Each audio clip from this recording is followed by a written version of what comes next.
கர்த்தர் நல்லவர். இன்றைக்கு நாம் உங்கள் மத்தியில் போன முறை நீதிமான் என்கிற அந்த சத்தியம் பழைய பாட்டிலேயும் புதிய பாட்டிலேயும் எப்படிப்பட்ட அர்த்தத்திலே சொல்லப்பட்டிருக்கிறது என்கிறதை உங்கள் மத்தியிலே கற்றுக் கொடுக்கவும் நான் கற்றுக்கொள்ளவும் பரிசுத்த ஆவியானவர் உதவி செய்தார். La dernière fois, le Saint-Esprit m'a aidé à vous faire comprendre et également à nous faire comprendre quelle était la vérité d'être injuste et de comparer ce qui était injuste dans le Nouveau Testament et dans l'Ancien Testament. ஆகவே தேவனுடைய பிரதான கிருபையினாலே எங்கள் மத்தியிலே நாங்கள் மறுபடியும் அந்த காரியங்களை சொல்லிவிட்டு இந்த வாய்க்கிறது அந்த காரியங்களை மறுபடியும் நாங்கள் பார்த்து Nous allons revoir ces choses encore aujourd'hui. அதை உங்களுக்கு நினைப்பூட்டி Je vais vous remémorer. எத்தனை பேர் நீங்க அந்த காரியத்தை அறிந்து கொண்டீங்களோ தெரியாது. ஆனால் அந்த நீதிமான் என்கிற சத்தியத்தில் இருக்கிற அந்த பெரிய ஒரு விடுதலைய உங்களுடைய வாழ்க்கையில நீங்க கொண்டாடுவீங்களோ இல்லையோ, என்னுடைய வாழ்க்கையில அதை தனிப்பட்ட ஜபத்தில் தேவனை துதிக்கிறதில்ல, தேவன் எனக்கு நன்மை செய்வார் என்கிறத உரிமை பாராட்டுறதில்ல, கர்த்தர் என்னுடைய தனிப்பட்ட வாழ்க்கையில அதை அனுபவிக்க தேவன் எனக்கு கிருபை செய்தார். Je ne sais pas combien de personnes parmi vous avez réellement compris ce qu'était d'être injuste, si vous êtes réjouis dans cette vérité, mais moi je l'ai eu dans ma vie. எந்த ஒரு வார்த்தையும் தேவனுடைய சம்பத்திலே தேவனுடைய ஊழியக்காரர்கள் செய்தாலும் உங்களுக்குள்ளே ஒரு எதிர்பார்ப்பும் ஒரு வாஞ்சையும் இருக்குமானால் நிச்சயமாக சொல்லப்படுகிற அந்த வார்த்தையின் ஆழங்களுக்குள்ளே நீங்கள் செல்ல பரிசுத்த ஆவியானவர் உங்களுக்கு உதவி செய்வார். Le Saint-Esprit va vous aider à comprendre. Si vous êtes venu écouter la parole de Dieu avec soif, le Saint-Esprit va vous révéler en profondeur cette vérité en vous. கலாத்தியர் 3ஆம் அதிகாரம் 10 இருந்து 12 வசனங்களை நாங்கள் வாசிப்போம். எல்லாரும் Nous allons prendre Galates chapitre 3 versets 10 et 11. Car tous ceux qui s'attachent aux œuvres de la loi sont sous la malédiction. Car il est écrit, maudit est quiconque n'observe pas tout ce qui est écrit dans le livre de la loi et ne le met pas en pratique. Et que nul ne soit justifié devant Dieu par la loi, cela est évident, puisqu'il est dit, le juste vivra par la foi.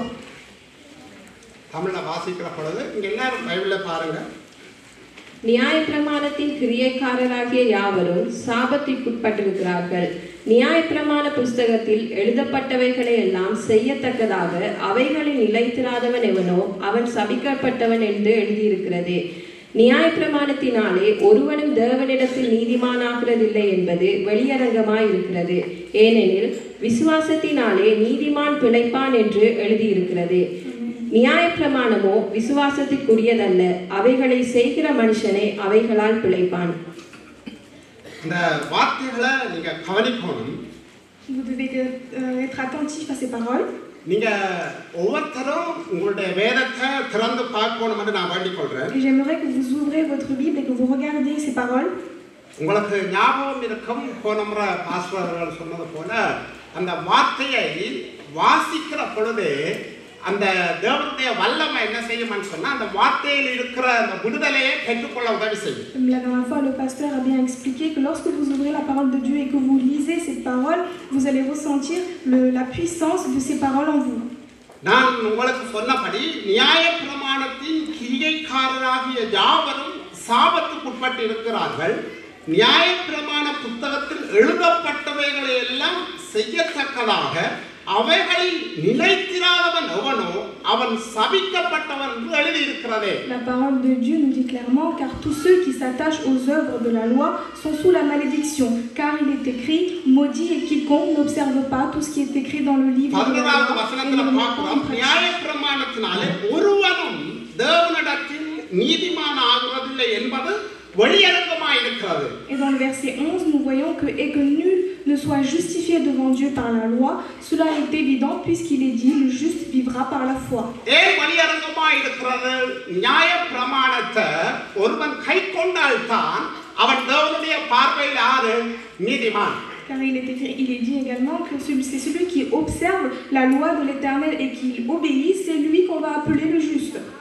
அப்ப என்னத்தில் அறிந்து கொள்ளலாம் 613 அந்த நியாயப்பிரமாண கட்டளைகளை ஒருவர் என்ன செய்ய முடியாது, நிறைவேற்ற முடியாது. Et qu'est-ce que nous avons appris? Nous avons appris que personne, aucun homme ne pouvait réaliser entièrement la loi de l'Éternel.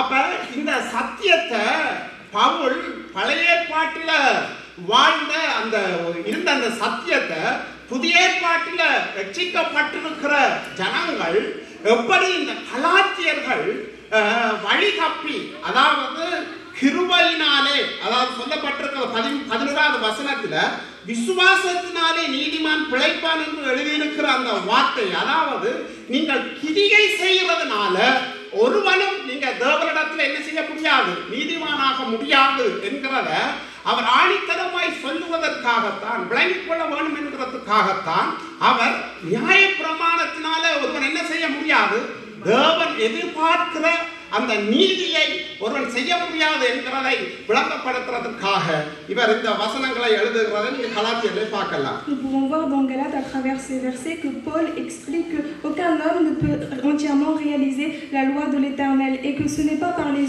œuvres qu'un homme est justifié. அப்ப 12வது வசனத்துல பாருங்க, நியாய பிரமாணமும் விசுவாசத்துக்குரியதல்ல. ஏன் அப்படி சொல்றாரு?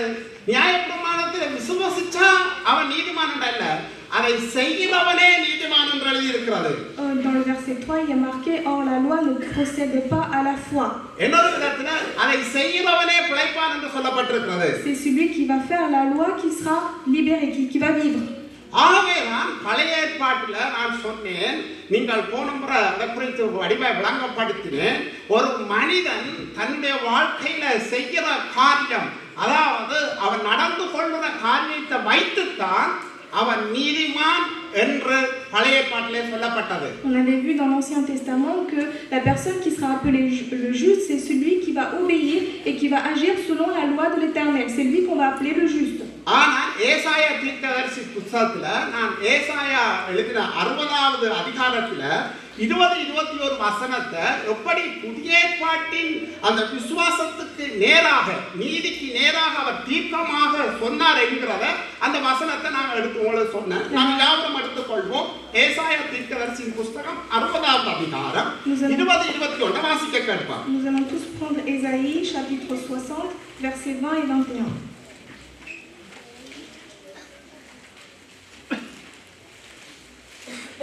Ton soleil ne se couchera plus et ta lune ne s'obscurera plus, car l'Éternel sera ta lumière à toujours et les jours de ton deuil seront passés. Il y aura plus que des justes parmi ton peuple, ils posséderont à toujours le pays. C'est le rejeton que j'ai planté, l'œuvre de mes mains, pour servir à ma gloire. உன் சூரியன் இனி அஸ்தமிப்பதும் இல்லை, உன் சந்திரன் மறைவதும் இல்லை. கர்த்தரே உனக்கு நித்திய வெளிச்சமாயிருப்பார். உன் துக்க நாட்கள் முடிந்து போம். உன் ஜனங்கள் யாவரும் நீதிமான்களும் என்றென்றைக்கும் பூமியை சுதந்தரிக்கும் குடிகளும் நான் நட்ட கிளைகளும் நான் மகிமைப்படும்படி என் கரங்களின் கிரியைகளுமாயிருப்பார்கள். இந்த வசனத்தை நீங்க சரியா பார்க்கணும். 21வது வசனம் சொல்றது, உன் ஜனங்கள் யாவரும் நீதிமான்களும். அப்படின்னா ஜனங்கள் கிரியை செய்யறதுனால நீதிமானாக இல்ல, விசுவாசிக்கிறதால தான் என்ற ஜனங்கள் என்னவாய் வர முடியும், நீதிமான்களாய் வர முடியும் என்று தீர்க்கமாக தீர்க்கதரிசி மூலமா எழுதப்பட்டிருக்க அந்த வார்த்தை. On voit dans le verset que c'est le prophète Ésaïe qui a écrit, il dit il n'y aura plus que des justes parmi ton peuple. Qu'est-ce que ça veut dire? Ça veut dire que les justes ne seront plus appelés justes par leurs œuvres, mais ils seront justifiés par la foi. என்றைக்கும் பூமியை சுதந்தரிக்கும் குடிகளும் நான் நட்ட கிளைகளும் நான் மகிமைப்படும்படி என் கரத்தின் கிரியைகளுமாய் இருக்கிறார்கள். Ensuite nous lisons ils posséderont à toujours le pays, c'est le rejeton que j'ai planté, l'œuvre de mes mains pour servir à ma gloire. பாருங்க, எப்படி ஒரு விசுவாசத்தினால தான் நீதிமானாக முடியும் என்கிறத ஏசாயா தீர்க்கதரிசி தீர்க்கமாக எழுதியிருக்கிற காரியத்தை நாங்க வாசிச்சோம். Nous pouvons lire dans ce verset, Ésaïe affirme très clairement que c'est par la foi que nous sommes justifiés. அப்படி நீ விசுவாசத்தினால நீதிமானாக்கப்பட்டிருப்பாயானால் 20வது வசனம் சொல்றது, உன் சூரியன் இனி அஸ்தமிப்பதும் இல்லை, உன் சந்திரன் மறைவதும் இல்லை, கர்த்தரே உனக்கு நித்திய வெளிச்சமாய் நீதிமானாய் இருப்பார், உன் துக்க நாட்கள் முடிந்து போகும் என்று சொல்லுகிறார். Ensuite, dans le verset 20, Ésaïe nous dit clairement: si tu es justifié par ta foi, alors ton soleil ne se couchera plus et ta lune ne s'obscurera plus, car l'Éternel sera ta lumière à toujours et les jours de ton deuil seront passés. யார் இந்த வசனத்தை நாங்கள் மேன்மை பாராட்டி எங்களுக்கு எடுத்துக்கொள்ள முடியும்? Pourquoi et comment est-ce que nous pouvons prendre ces versets pour nous? விசுவாசத்தினாலே நீதிமானாய் இருக்கிற ஒவ்வொருவரும் இந்த வசனத்தை நீங்கள் உரிமை பாராட்ட முடியும். Toutes les personnes qui sont ici présentes juste par la foi, qui ont été justifiées par la foi, vous pouvez vous approprier de ces versets. பழைய ஏற்பாட்டில் கிரியையினால தான் ஒருவன் நீதிமானாக முடிஞ்சது.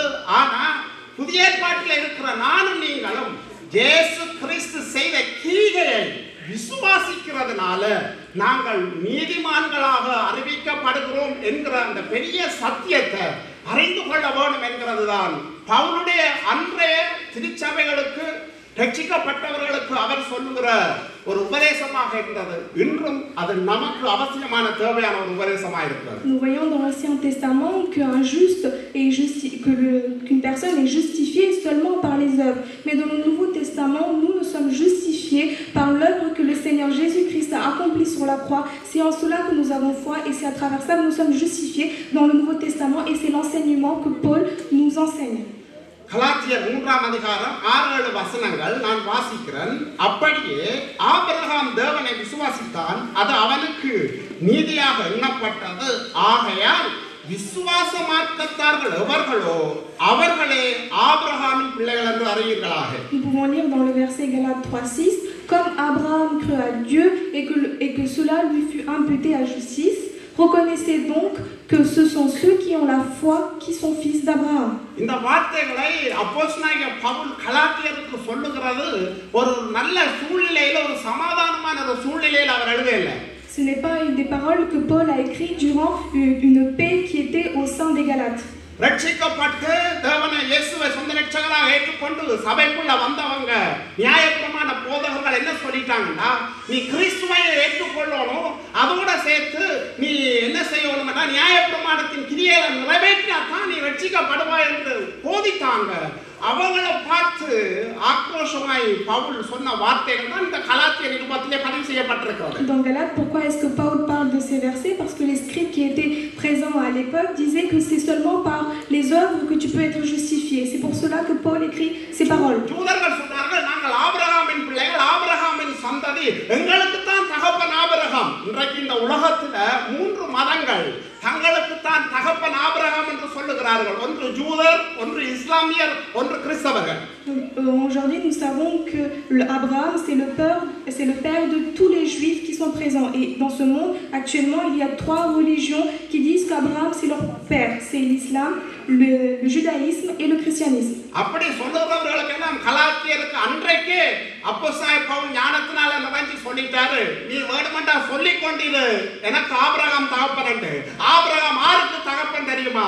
விசுவாசத்தினால நீதிமானானவனுக்கு மாத்திரமே அவன் ஆபிரகாம் தகப்பனும் ஆபிரகாமுடைய சந்ததிகளுமாய் மாற முடியும் என்று சொல்லி அன்றைக்கு கலாத்தியருக்கு சொல்லிவிட்டார். இதுதான் இன்றைக்கு நிஜமாய் இருக்கிறது. Et qu'a répondu Paul en disant à un juif qui pensait être justifié par les œuvres, il disait qu'Abraham a été justifié par les œuvres, mais nous sommes justifiés et que nous sommes enfants et pères, et que nous sommes les enfants d'Abraham, car nous avons eu foi en Jésus-Christ et nous sommes justifiés par la foi.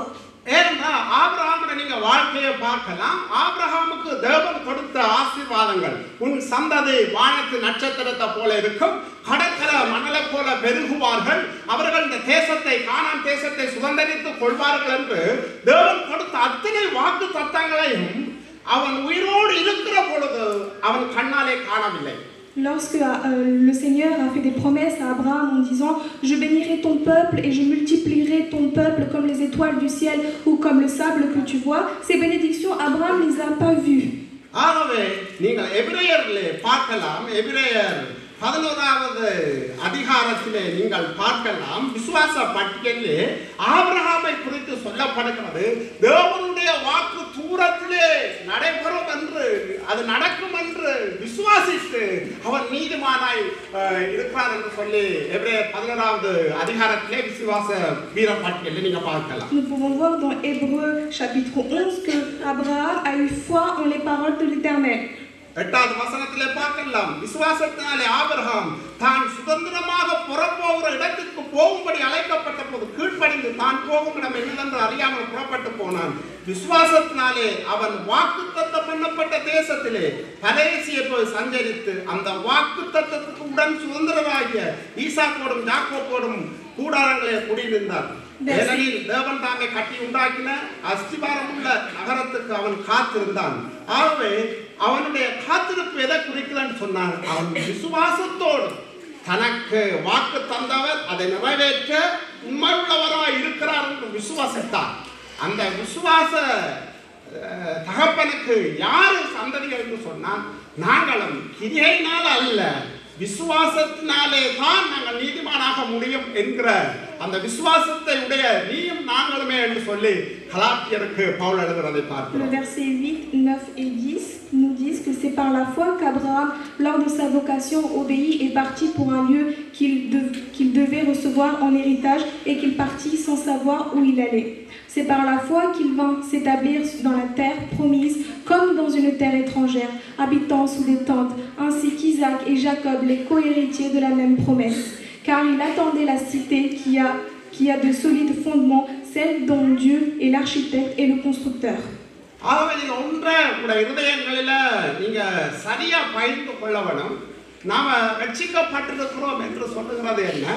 இயேசு கிறிஸ்து செய்து முடித்த நீதியின் கிரியைகளை நீங்கள் விசுவாசிக்கிற பொழுது, என்னுடைய பாவத்துக்காக இயேசு கிறிஸ்து பலியானார், நான் அடைய வேண்டிய ஆக்கினை தீர்ப்பை, நான் பெற வேண்டிய சிலுவையிலே தர வேண்டிய அந்த தண்டனையை பாவம் அறியாத அவர் எனக்காக தன்னுடைய உயிரை தன்னுடைய இரத்தத்தை அவர் சிந்தினார். நான் செலுத்த வேண்டிய பாவத்தின் தண்டனையை அந்த கிரியை குற்றமில்லாத இரத்தமுடைய இயேசு கிறிஸ்து செலுத்தினதுனால அவருடைய நீதி எனக்குள்ள என்ன செய்யப்பட்டிருக்கிறது? நான் இயேசுவை ஏற்றுக்கொள்ளுகிற பொழுது தரிக்கப்பட்டிருக்கிறது.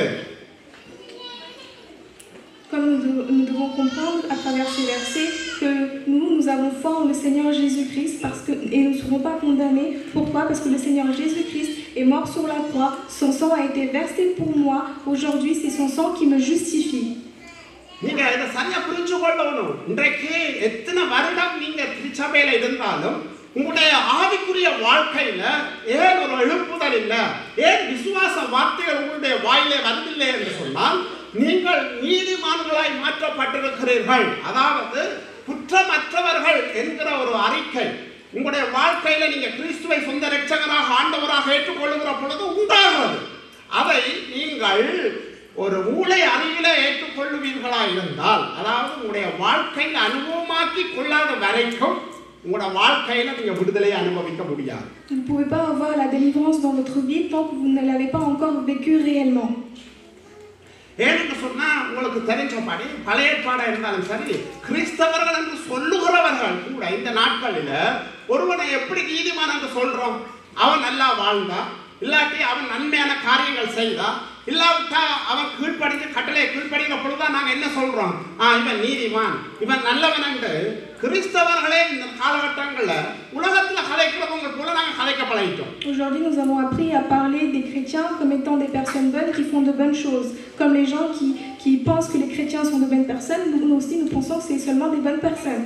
அதனாலதான் இன்றைக்கு நீங்களா இருக்கலாம், நான் எல்லாரையும் குறிப்பிட்டு சொல்லாட்டியும் ஏதாவது ஒரு விஷயம் நீங்க செய்ய தவறுகிற பொழுது, இல்லாட்டி கீழ்ப்படிய தவறுகிற பொழுது, இல்லாவிட்டா தேவனுக்கு கொடுக்க வேண்டிய நேரத்தை கொடுக்க தவறுகிற பொழுது நீங்க என்ன நினைக்கிறீங்கன்னா, நான் இதை செய்யாததுனால தேவன் இந்த வாழ்க்கையில பிரியம் இல்லாம இருக்கிறாரு, தேவன் இந்த வாழ்க்கையில ஜெபத்தை கேட்க மாட்டாரு, நான் தேவனோட நெருங்கி வர முடியாது என்கிற அந்த குற்ற உணர்வுக்குள்ள போவதற்கு காரணம் என்னன்னு சொன்னால், இயேசு கிறிஸ்து சம்பாதித்த அந்த நீதி என்கிற அந்த விடுதலையை நீங்க சரியா புரிஞ்சு கொள்ளல. Pourquoi aujourd'hui est-ce que nous avons la culpabilité en nous? Pourquoi est-ce que lorsque nous faisons des petites erreurs, nous nous culpabilisons? C'est parce que nous n'avons pas encore compris réellement la délivrance de Jésus-Christ. நாம எங்களோட வாழ்க்கையில பரிசுத்தத்தை குறித்து சொல்லியிருக்கலாம். அதே இதுதான் நீதிக்கும் சொல்றேன். நாங்கள் எவ்வளவு காலம் எங்களுடைய வாழ்க்கையில தேவன் விரும்புகிற நீதிய உண்மையை நானும் நீங்களும் செலுத்த வேணுமா இருந்தால் எங்களுக்கு எவ்வளவு காலம் கொடுத்தாலும் அந்த நீதியை நாங்கள் என்ன செய்ய முடியாது. தேவன் விரும்புகிற நீதியை எங்களுடைய வாழ்க்கையால செலுத்த முடியாது. Aujourd'hui, nous ne pourrons jamais réaliser entièrement la justice que Dieu nous demande ou la sainteté que Dieu nous demande malgré toutes les années que Dieu pourra nous donner. ஆனா ஒரு நல்ல செய்தி என்ன தெரியுமா?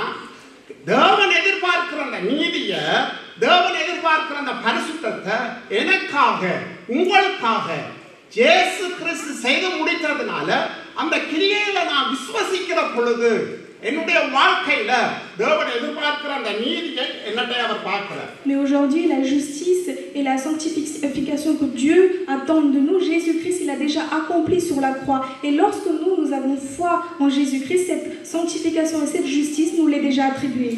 ஆகவே நாம் நீதிமான்களாக்கப்பட்டிருக்கிற இந்த சத்தியம் என்கிறது எங்களுடைய பாவங்கள் மன்னிக்கப்படுகிறது மட்டுமல்ல, என்னையும் உங்களை எனக்குள்ளே பரிசுத்த ஆவியானவர் வருகிறது மட்டுமல்ல, எங்களை நீதிமான் என்ற நிலையிலே பிதா எங்களை பார்க்கிறதான அந்த உயர்ந்த ஸ்தானத்தையும் எங்களுக்கு கிருபையா தருகிறார். Aujourd'hui, la sanctification, ça ne veut pas dire que le Père nous regarde comme étant des personnes ayant le Saint-Esprit, mais il nous regarde comme étant des personnes qui ont été justifiées, et aujourd'hui nous nous trouvons sur une position haute. உண்மையாக மனம் திரும்பி ரட்சிக்கப்பட்ட ஒரு மனுஷன் வேதம் சொல்றது சிங்கத்தை போல் இருப்பான். Celui qui est réellement sauvé ressemblera à un lion. அவன் தைரியமா இருப்பான். Parce qu'il sera fort. ஏன் தெரியுமா? Pourquoi? அவனுடைய பாவங்கள் மன்னிக்கப்பட்டது மட்டுமல்ல, Parce que non seulement ses péchés ont été pardonnés, பரிசுத்த ஆவியாகிய தேவன் அவனுக்குள்ளே வாசம் பண்ணுகிறது மட்டுமல்ல, ce n'est pas seulement le Saint-Esprit qui habite en lui. பிதாவுட்ட சேரவே முடியாது. எத்தனை வருஷம் கொடுத்தாலும் தேவன் எதிர்பார்க்கிற பரிசுத்தத்தையும் நீதியும் செலுத்த முடியாத என்னுடைய வாழ்க்கையில கிறிஸ்து எனக்காய் நீதியாய் வந்ததுனால நான் பிதாவுடைய சமூகத்துல தைரியமாய் கிட்டி சேரக்கூடிய அந்த கிருபையின் வாசலை பிதா என்னுடைய வாழ்க்கையில தந்திருக்கிறார். Le Père a ouvert les portes afin que aujourd'hui je puisse être sanctifié, être juste à ses yeux à travers Jésus-Christ. Et peu importe le nombre d'années, le nombre de jours que Dieu va nous donner, nous ne pourrons jamais être justes et sanctifiés. Seulement par Jésus-Christ nous pourrons être sanctifiés et justifiés. இன்றைக்கு சபை சரித்திரத்தில் நீங்க பார்க்கலாம், கலாத்திய சபையில பவுல் போராடினது என்ன தெரியுமா? அவருடைய வாழ்க்கையில நியாய பிரமாண போதர்களுக்கு எதிராகத்தான் தன்னுடைய வாழ்க்கையில அவர் போராடினது மட்டுமல்ல, அவர்களுக்கு சத்தியங்களை தெளிவுபடுத்த வேண்டிய நிருபங்களை எழுத வேண்டியதா இருந்தது. Paul a durement lutté contre les enseignants de la loi pour leur expliquer beaucoup de choses. C'est contre ces personnes que Paul a plus de temps lutté.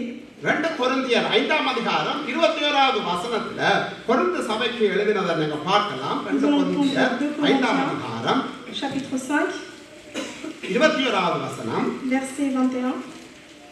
Celui qui n'a point connu le péché, il l'a fait devenir péché pour nous, afin que nous devenions en lui justice de Dieu. நாம் அவருக்குள் தேவனுடைய நீதியாகும் படிக்கு பாவமறியாத அவரை நமக்காக பாவமாக்கினார். இந்த வசனத்தை நாங்க எல்லாரும் சொல்ல போறோம். Nous allons tous எல்லாரும் வாயிலை திறந்து நமக்காக என்று சொன்ன இடத்துல எனக்காக என்று சொல்லி நீங்க இந்த வசனத்தை உரிமை பாராட்டணும். நாங்க யாரும் எடுத்துக் கொள்வோம். 2 கொரிந்தியர் 5ஆம் அதிகாரம் 21வது வசனம். நாங்க எல்லாரும் சேர்ந்து சத்தமாக இந்த வசனத்தை வாசிக்க போகிறோம். வாசிப்போமா எல்லாரும்? Nous allons tous lire 2. நாம் அவருக்குள் தேவனுடைய நீதியாய் இருக்கும்படி பாவம் அறியாத அவரை எனக்காக பாவமாக்கினார். பாவம் அறியாத அவரை எனக்காக பாவமாக்கினார். பிதா இன்றைக்கு அவர் எதிர்பார்க்கிற அந்த பரிசுத்தத்தை நீதியை செலுத்த வேண்டும் என்பதற்காக பாவமே அறியாத இயேசுவை எனக்காக என்ன வாக்கினார் என்று நேரம் சொல்லுது, பாவமாக்கினார்.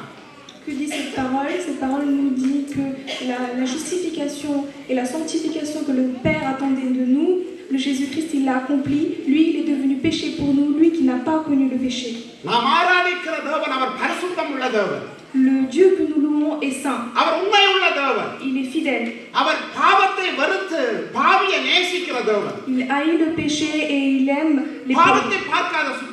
Celui qui ne regarde pas le péché.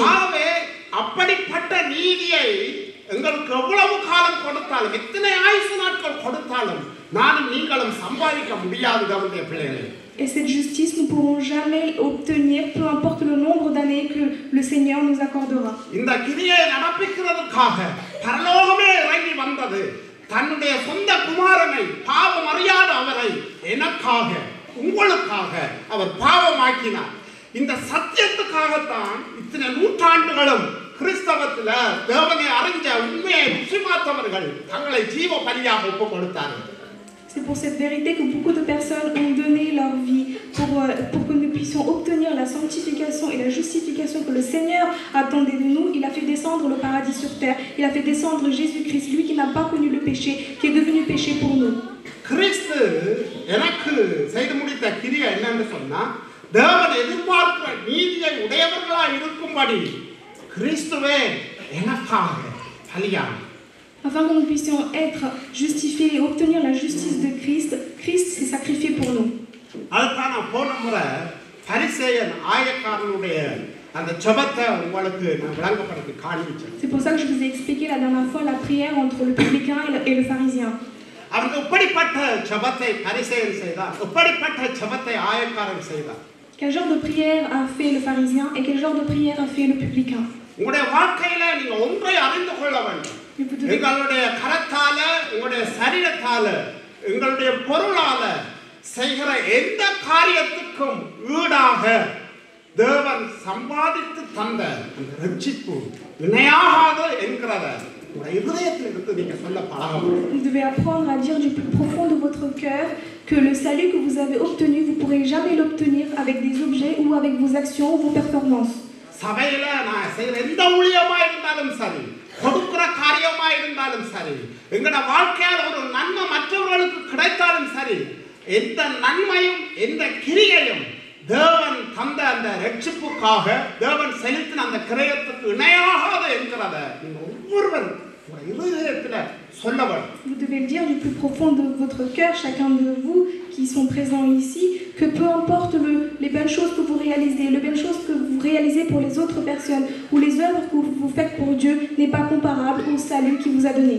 தேவனை ஆராதிக்கிற பிள்ளைகள் ஒரு காரியத்தை அறிந்து கொள்ள வேண்டும். இந்த உலகத்தை சிருஷ்டிக்கிறதற்கு தேவனுடைய வார்த்தை போதுமானதா இல்லை. Vous devez comprendre, vous enfants de Dieu, que seulement les paroles ont suffi à Dieu pour créer la terre. இந்த உலகத்தையே ஆராய்ச்சி முடியல. எத்தனை கோள் இருக்குது, எத்தனை நட்சத்திரம் இருக்குது, அவ்வளவு பெரிய வியக்கத்தக்கதான இந்த உலகத்தை உண்டாக்கின தேவன் தன்னுடைய வார்த்தையினால். Le Seigneur a réalisé la terre, a formé la terre seulement par sa parole. Et aujourd'hui, les hommes n'ont encore pas très bien analysé la terre. ஒன்றை சரியா இதயத்திலே புரிந்து கொள்ள வேண்டும். என்னையும் உங்களையும் மீட்கிறதற்கு அந்த தேவனுடைய வார்த்தை போதுமா இருக்கல, அவருடைய ஜீவன் தான் போதுமா இருந்தது. ஏன் தெரியுமா? பரிசுத்த பாவம் அறியாத ஒருவர் எனக்காக என்னுடைய ஸ்தானத்தில் அவர் தன்னை ஒப்பு கொடுத்து ஜீவ பலியாய் ஒப்பு கொடுத்ததால, அதை நாங்கள் விசுவாசிக்கிறதால தான் எங்களுக்குள்ள ரட்சிப்பு உண்டாகுது, எங்களுக்குள்ள பரிசுத்தம் உண்டாகுது, எங்களுக்குள்ள நீதி உண்டாகுது என்கிற அந்த சத்தியத்தை நீங்க மேன்மை பாராட்ட பரிசுத்தாவியானவர் உங்களுக்கு கிருபை தருவார். J'espère que le Saint-Esprit va vous aider à comprendre que les paroles nous ont pas permis d'être sauvés, mais c'est seulement le sacrifice de Jésus-Christ qui nous a permis aujourd'hui d'être sauvés. ஆகவே முக்கியமான காரியம் இயேசு கிறிஸ்து என்னுடைய வாழ்க்கையில உங்களுடைய வாழ்க்கையில செய்து முடித்த காரியம் அதான்தான் ஆராதனைக்கு பாத்திரராரு ஆண்டவராகிய இயேசு கிறிஸ்து. Aujourd'hui, la personne qui est digne de la louange, c'est le Seigneur Jésus-Christ. அவரை நாம சபநடுவ உயர்த்துறோம், ஆராதிக்கிறோம். பிதா தனக்கு கொடுத்த காரியத்தை செய்தாரு. கிறிஸ்து இன்றைக்கு செய்து முடித்த காரியங்களை அந்த ரட்சிப்பின் மகிமையை எங்களுடைய வாழ்க்கையில் அனுபவிக்க பரிசுத்தாவியாகிய தேவனாய் எனக்குள் வாசம் பண்ணுகிறாரு, என்னை நடத்துகிறாரு, எனக்கு தேவையான ஆலோசனையை தருகிற திரியாத தேவனுடைய முழுமையான காரியத்தை பெற்று அனுபவிக்கிற சந்ததி நாம் நீங்கள்.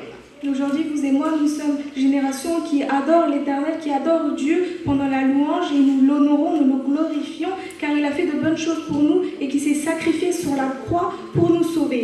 ஒரு காலமும் சொல்லிடாதீங்க, இந்த கரத்தால் இதை செஞ்சேன், என்னால் இதை கொடுத்தேன் என்று உங்களோட வாயில நீங்க சொல்லுவீங்களா இருந்தால் பரிசேயனை போல தேவன் எங்களை பார்த்து சொல்லுவார், இவன் அல்ல ஆயக்காரனே எனக்கு பிரியமானவன், அவனே நீதிமானாக்கப்பட்டு வீடு போனான் என்று சொன்ன அந்த ஒரு உவமை இயேசு கிறிஸ்து எங்களுக்கு எழுதி வைத்திருக்கிறதை நாம் மறக்கக்கூடாது. Nous ne devons pas oublier la parabole que le Seigneur a écrite en comparant le pharisien au publicain, et nous ne devons jamais nous dire nous-mêmes par notre bouche que c'est moi qui ai réalisé cela ou c'est moi qui ai aidé cette personne, sinon le Seigneur va nous comparer aux pharisiens. லூக்கா 18ஆம் அதிகாரம் நாங்கள் 10லிருந்து 14 மட்டும் இந்த காரியத்தை பார்த்தோம்.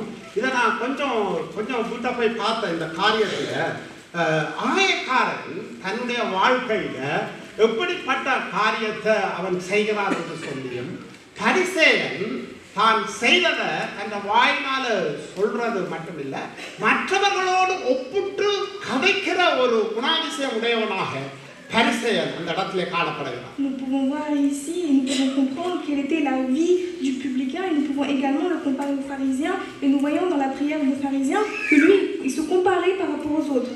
எங்களுடைய வாழ்க்கையில நீங்க எந்த ஒரு காரியத்தையும், அது பிள்ளைகளோடய சரி, மற்ற குடும்பத்தோடய சரி, கணவனோடய சரி, நாங்கள் ஒப்பிட்டு கதைக்க கூடாது. Jamais dans notre vie nous devons comparer notre vie par rapport aux autres.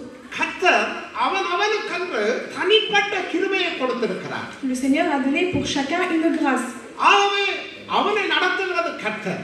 Et la personne qui dirige, c'est Dieu. ஒருவன் அதிகமாய் கொடுக்கிறான் என்று சொன்னால் அவனுடைய இதயத்தை ஏவுகிறது கர்த்தர். Et si une personne donne plus qu'un autre, c'est le Seigneur qui lui demande, qui lui incite à le faire. ஆகவே நம்முடைய வாழ்க்கையில செய்கையை உண்டாக்குறவர் தேவன். Et la personne qui réalise les œuvres de notre vie, c'est Dieu. ஆனா நம்ம எப்போதும் ஆயக்காரனை போல, ஆயக்காரன் வானத்தை அண்ணாந்து பார்க்க துணியாதவனாய், அப்ப அவனுடைய எண்ணம் என்ன இருக்கு தெரியுமா? தூதர்களுக்கு வானத்திலே தேவன் இருக்கார், அப்ப தேவன் மேலே இருக்கிறார் என்ற விசுவாசம் அவனுக்குள்ள இருந்தது. Et le publicain, on voit qu'il n'osait même pas lever les yeux vers le ciel pour regarder l'Éternel. Pourquoi? Parce qu'il savait que Dieu vivait dans le ciel. அவன் உண்மையாய் தேவனிடத்தில் தன் இதயத்தின் உண்மையான நிலையை சொன்னான். Et du plus profond de son cœur, il a exprimé à Dieu tout ce qu'il avait en lui. ஆகவே உண்மையான இதயத்தின் நிலையை சொன்னது மாத்திரமல்ல, தேவன் மேல அவன் விசுவாசம் வைத்தான். Et de plus, il avait également une foi en Jésus. அதை நீங்க அந்த பக்கத்தை வாசிக்கிற பொழுது நீங்க ஆயக்காரனுடைய வாழ்க்கையில கண்டுகொள்ள முடியும். Vous pouvez regarder cela dans les paroles. அவன் சொல்லுகிறான், பாவியாகிய என் மேல் கிருபையாயிரு. Et il dit, Seigneur, sois grâce envers moi. எங்களுடைய வாழ்க்கையில எந்த ஒரு தாளந்தா இருக்கலாம், எந்த ஒரு நல்ல காரியமா இருக்கலாம், நாம் இதயத்திலிருந்து சொல்ல போறோம், கர்த்தர் கிருபையா என்னுடைய வாழ்க்கையில தந்தார். Dans votre vie, que vous soyez intelligent, vous avez de bons talents dans votre vie, vous devez le dire, c'est la grâce de l'Éternel. அது வேலைத்தனமா இருக்கலாம், அது பிள்ளைகளுடைய வாழ்க்கையா இருக்கலாம், படிப்பா இருக்கலாம், ஒவ்வொன்றையும் தேவ பிள்ளைகளுடைய வாழ்க்கையில இதயத்திலிருந்து சொல்லணும், கிருபையினால் கர்த்தர் எங்களுடைய வாழ்க்கையில எங்களுடைய பிள்ளைகளுக்கு சந்ததிக்கு தந்தது என்று சொல்லி. Que ce soit sur votre lieu de travail, que ce soit vos enfants, que ce soit les bonnes études que vous faites, vous devez le dire, c'est le Seigneur qui m'a donné par sa grâce. அப்படிப்பட்ட இதயமுள்ளவர்களா இருக்கிற பொழுது தேவன் எங்களுக்கு கிருபையின் மேல் கிருபையை தந்து இன்னும் நீதியின் கிரியைகள் எங்கள் வாழ்க்கையிலே நிறைவேற நாங்கள் அதில் நிலைத்திருக்க எங்களுக்கு உதவி செய்வார். Si nous agissons ainsi, le Seigneur nous donnera grâce sur grâce et il nous permettra d'être encore plus justes. ஒரு காரியத்தை நான் சொல்லி முடித்து அடுத்த பக்கத்துக்குள்ளே கடந்து போவேன்.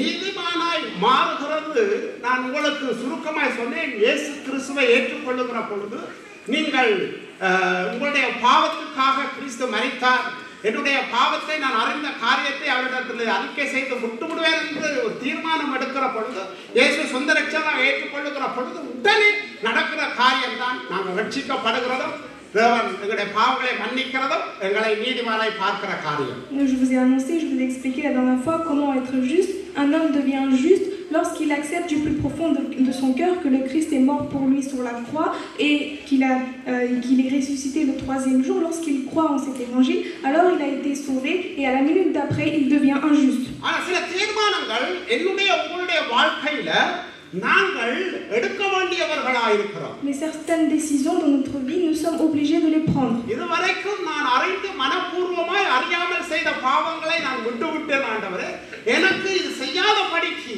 எனக்கு உதவி செய்யணும் என்று சொல்லி ஒரு தீர்மானத்துக்குள்ள வர வேண்டியது அது என்னுடைய உங்களுடைய பொறுப்பு. C'est votre devoir et mon devoir de prendre des décisions et demander à Dieu, Seigneur, ces péchés-là, je ne veux plus les faire, aide-moi à ne plus les refaire. நான் பரிசுத்தமா வாழ விரும்புறேன் தேவனே. Seigneur, j'aimerais bien vivre simplement. J'aimerais vivre en fidélité, en vérité. மற்றவருடைய உதவியில என்னுடைய சரீர பிரகாரமா இருக்கலாம், என்னுடைய இயன்ற காரியத்தை நான் கொடுக்க விரும்புறேன். J'aimerais donner tout ce qui est en moi pour pouvoir aider les autres. இந்த வாஞ்சை உங்களுக்குள்ள இருக்குமா இருந்தா இந்த காரியங்களுக்காக நீங்க ஜெபிக்கலாம். இது தேவனுடைய சித்தம். நிச்சயமா நீங்க இதை செய்ய பரிசுத்த ஆவியானவர் உங்களுக்கு உதவி Et செய்வார். si vous avez soif, alors vous demandez au Saint-Esprit et je suis sûre que le Saint-Esprit va vous les réaliser. ஆகவே தேவன் விரும்புகிற பரிசுத்தத்தை எங்களுக்கு செய்வதற்கு உதவி செய்கிறவர் பரிசுத்த ஆவியானவர் தான். Et la volonté que le Père veut qu'on réalise, c'est le Saint-Esprit qui le fait en nous. தேவன் விரும்புகிற உண்மையை நாங்கள் வாழ்கிற வீட்டில வேலை செய்கிற இடத்துல எங்கள் மூலமாய் வெளிப்படுத்த எங்களுக்கு உதவி செய்கிறவர் பரிசுத்த La ஆவியானவர். vérité que l'Éternel attend de nous, c'est le Saint-Esprit qui nous aide à le faire, que ce soit à la maison, que ce soit à l'école ou sur le lieu de travail. ஒன்றை அறிந்து கொள்ள வேணும். நீங்க இதை செய்யறதுனால நீதிமான் ஆகல. நீங்க நீதிமான் ஆயிட்டீங்க.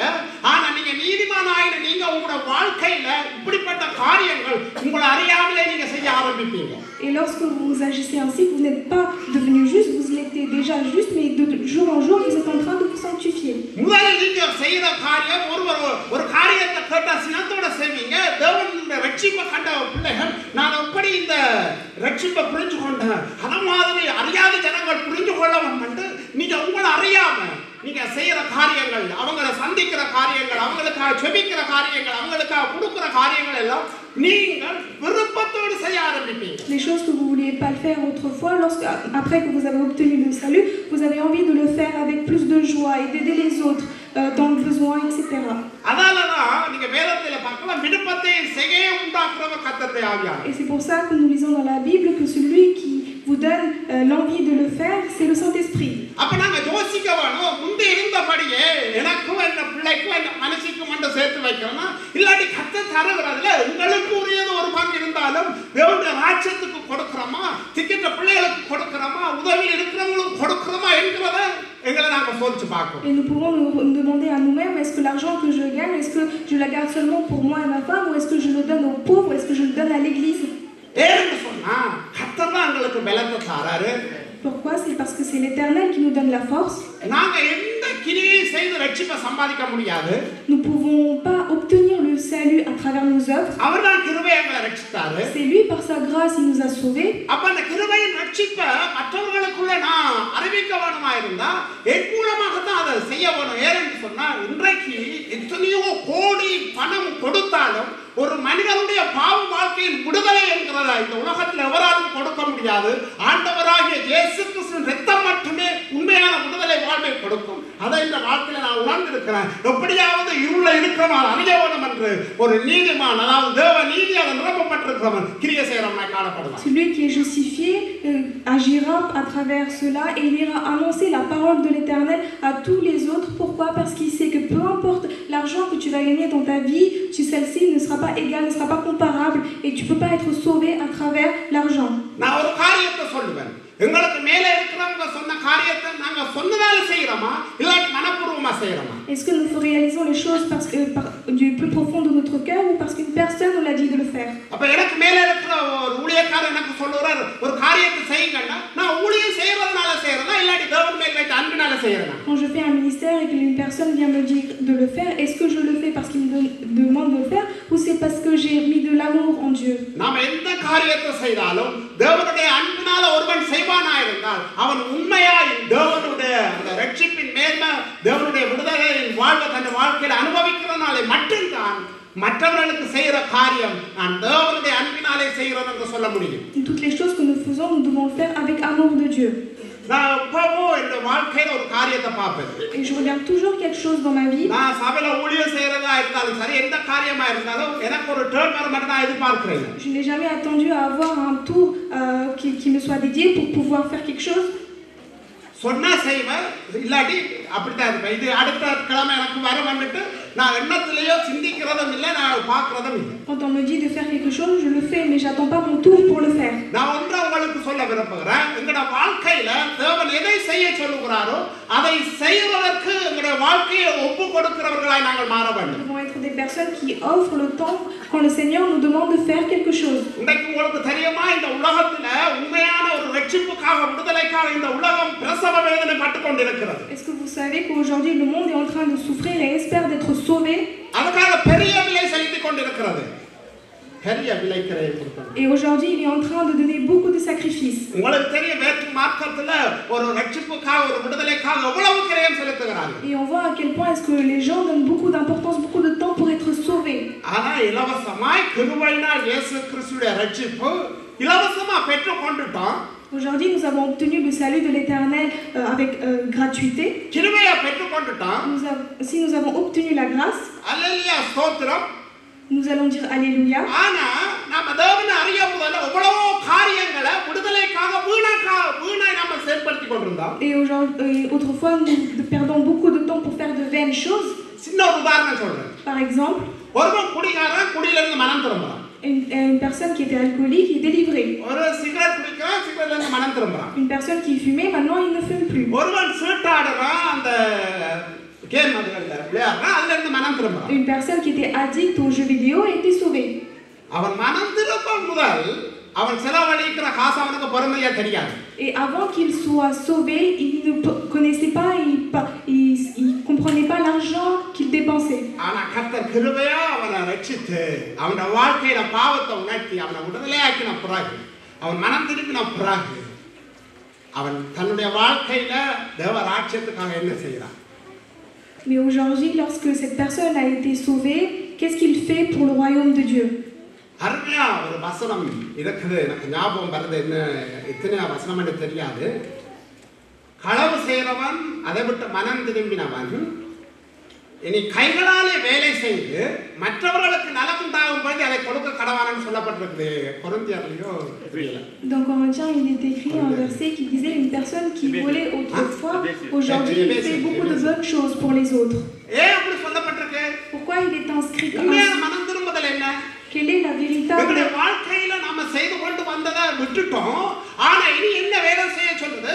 நலமான வேலை செய்து கைகளால பிரயாசப்பட்டு தேவை உள்ளவனுக்கு நீ அதை கொடுக்க வேண்டும் சொல்லுது. Autrefois, les mauvaises choses que nous faisons, maintenant nous ne le faisons plus, et c'est à travers nos mains, en travaillant de nos mains, que nous pouvons apporter des fruits pour les autres. ஆனா ஒரு காரியத்தை நீங்க இதயத்தை தொட்டு சொல்ல வேண்டும். Mais il y a une chose que vous devez dire en touchant votre cœur. எத்தனை பேருக்கு எதிர்காலத்தை குறித்த பயம் இருக்கு? Et combien de personnes vous avez peur de நீங்க l'avenir? ரட்சிக்கப்பட்டு இத்தனை வருஷம் இருந்தாலும் இன்றைக்கு உங்களுடைய பிள்ளைகளோட எதிர்காலத்தை குறித்து பயப்படுறவங்க எத்தனை பேர் இருக்கிறீங்க? Combien de parents aujourd'hui vous avez peur de l'avenir de vos enfants? ஏன் உங்களுக்குள்ள அந்த பயம் இருக்குது? Pourquoi vous avez cette peur? ஏன் மற்றவங்க எனக்கு இதை செய்துருவாங்கன்னு பயப்படுறீங்க? Pourquoi vous avez peur qu'une ஏன் autre இதை personne... எடுத்தாலும் நீங்க மற்ற மனுஷனுக்கு பயப்படுறீங்க? Pourquoi est-ce que vous avez peur à chaque fois que vous prenez quelque chose?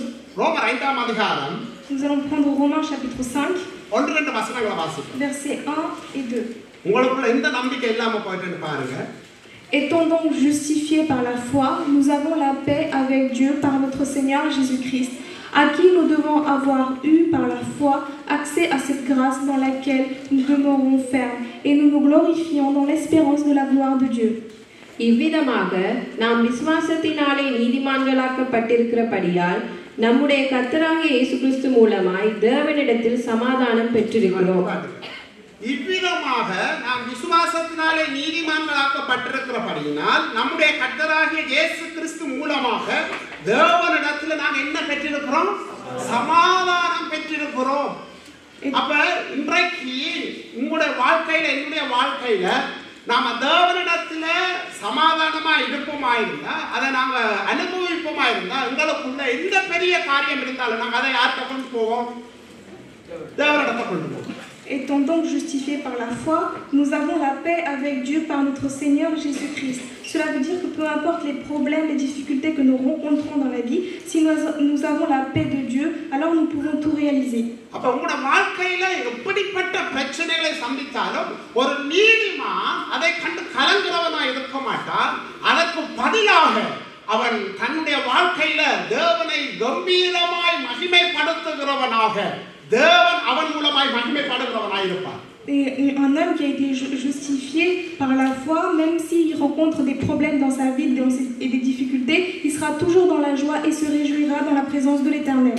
நம்முடைய கர்த்தராகிய இயேசு கிறிஸ்து மூலமாய் தேவனிடத்தில் சமாதானம் பெற்றிருக்கிறோம். 2வது வசனம் சொல்லுங்க, அவர் மூலமாய் நாம் இந்த கிருபையில் பிரவேசிக்கும் ஸ்லாக்கியத்தை விசுவாசத்தினால் பெற்று நிலை கொண்டிருந்து தேவ மகிமையை அடைவோம் என்கிற நம்பிக்கையினாலே மேன்மை பாராட்டுகிறோம். Et le verset 2 nous dit à qui nous devons avoir eu par la foi accès à cette grâce dans laquelle nous demeurons fermes et nous nous glorifierons dans l'espérance de la gloire de Dieu. ஆகவே அவர் மூலமாய் நாம் இந்த கிருபையில் பிரவேசித்த சிலாக்கியத்தை விசுவாசத்தினால் பெற்று நிலை கொண்டிருந்து தேவ மகிமையை அடைவோம். அதாவது நாம் நிச்சயமாய் ஒருவன் மனம் திரும்பி கர்த்தராகிய இயேசு கிறிஸ்துவை சொந்த இரட்சகராக ஆண்டவராக ஏற்றுக்கொண்டு வாழ்கிற அவனுடைய வாழ்க்கையில மரண பயமோ எதிர்காலத்தை குறித்த பயமோ நான் அன்றைக்கு மறைச்சாது நான் தேவனோட இருப்பனா பிதாவோட இருப்பனா என்கிற எந்த பயமும் இல்லாத படித்து இன்றைக்கு வாழ்ந்தால் நான் கிறிஸ்துவோடு மறைத்தாலும் நான் கிறிஸ்துவோடு என்று சொல்லுகிற அந்த மேன்மையான சத்தியத்தை கொண்டாடுகிறவனாய் இருக்கிறவன் யார் என்று சொன்னால் இயேசுவின் இரத்தத்தாலே கழுவப்பட்ட நீதிமானுக்குரிய சிலாக்கியம் என்கிறதை நீங்க மறந்து போகக்கூடாது. Un homme qui a été justifié par le sang de Jésus-Christ et qui a été sauvé même lorsqu'il devra affronter la mort ou même lorsqu'il va devoir perdre sa vie ou avoir peur de l'ennemi, avoir peur de l'avenir, il n'aura aucun peur. Pourquoi? Parce qu'il a été sauvé par Dieu. ஆகவே ஒருவன் ரட்சிக்கப்படுகிற பொழுது அவருடைய வாழ்க்கையில நடக்கிற காரியத்தை தான் உங்க வாழ்க்கையில் நான் இப்பொழுது பேசிக் கொண்டிருக்கேன். Là, je suis en train de vous expliquer ce qui se passe lorsqu'une personne a été sauvée, a été justifiée. ஆகவே நாம் தேவ நீதியை வளர நாம் ஒப்புக் கொடுக்க வேண்டும். Et nous devons nous offrir afin de continuer à grandir dans la justice. உண்மையா நீங்க மனம் திரும்பி ரட்சிக்கப்பட்டிருப்பீர்களானால் உங்களுக்குள்ள என்னுடைய ஜெபத்தை கேட்பாரா கேட்க மாட்டாரா என்ற சந்தேகமே வரக்கூடாது. Vous ne devez pas avoir de doute si le Seigneur écoute votre prière ou pas, si vous avez été sauvé. ஆகவே தேவன் இந்த பாவங்களை மன்னிச்சிருக்கிறாரு. ஆகவே உங்களுக்குள்ள எந்த குற்றவுணர்வும் இருக்கக்கூடாது. இனிமேலும் பாவம் செய்யாத படிக்கு அவருடைய வாக்கை இதயத்தில் வைக்க பாவம் செய்யாதபடி நடக்க பரிசுத்த ஆவியானவரை நீங்கள் அனுதினமும் சார்ந்து அவருடைய வழிநடத்தலுக்கும் அவருடைய சத்தத்துக்கும் அவருடைய வார்த்தைக்கும் நீங்கள் உங்களை ஒப்பு கொடுத்து வாழ்கிற வாழ்க்கையில நீங்க வளர்ந்து கொண்டே Vous devez toujours continuer à grandir dans la prière et dans la lecture de la Bible afin de pouvoir plus avoir de doute, de crainte lorsque vous irez à la prière. ரோமர் 9:5 வாசிப்போம். Romains 9 verset 5. ரோமர் 9:5. Et les promesses et les patriarches et de qui est issu selon la chair le Christ qui est au-dessus de toutes choses, Dieu béni éternellement. Amen. பிதாக்கள் அவர்களுடையவர்களே, மாம்சத்தின்படி கிறிஸ்துவும் அவர்களில் பிறந்தாரே. இவர் என்றென்றைக்கும் ஸ்தோத்தரிக்கப்பட்ட சர்வத்துக்கும் மேலான தேவன். ஆமென். ஆமென். ஹல்லேலூயா.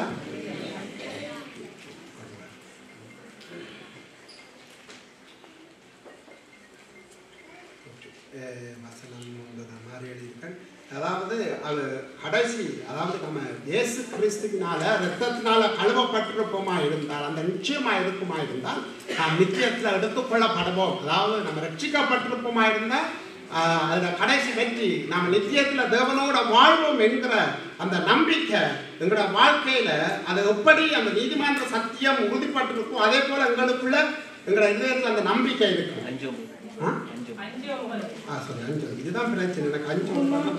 Chapitre 5, verset 9. À plus forte raison donc, maintenant que nous sommes justifiés par son sang, serons-nous sauvés par lui de la colère.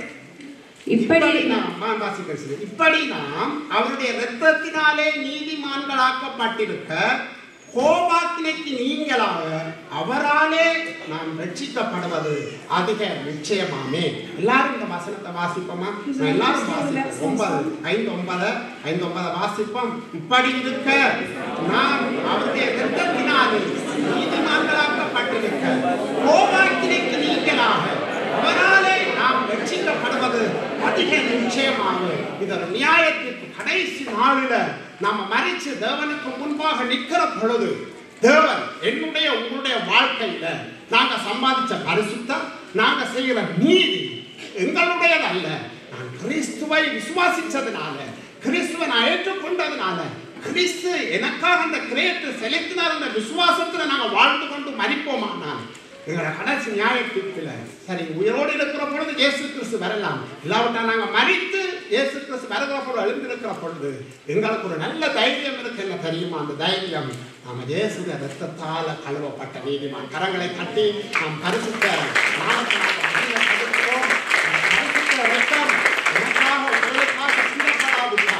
இன்றைக்கு என்னுடைய உங்களுடைய வாழ்க்கைக்கு இந்த இருளின் ஆதிக்க அதிபதியான பிசாசானவன் தான் ராஜாவாயிருக்கிறான். வேதம் சொல்லுகிறது இருளின் அதிகாரத்தில் அந்தகாரத்திலிருந்து எங்களை எடுத்து தேவனுடைய ராஜ்யத்துல எங்களை நிலைநாட்டி வைத்திருக்கிறார். Le Seigneur nous a sauvés de l'obscurité et il nous a mis aujourd'hui dans son royaume.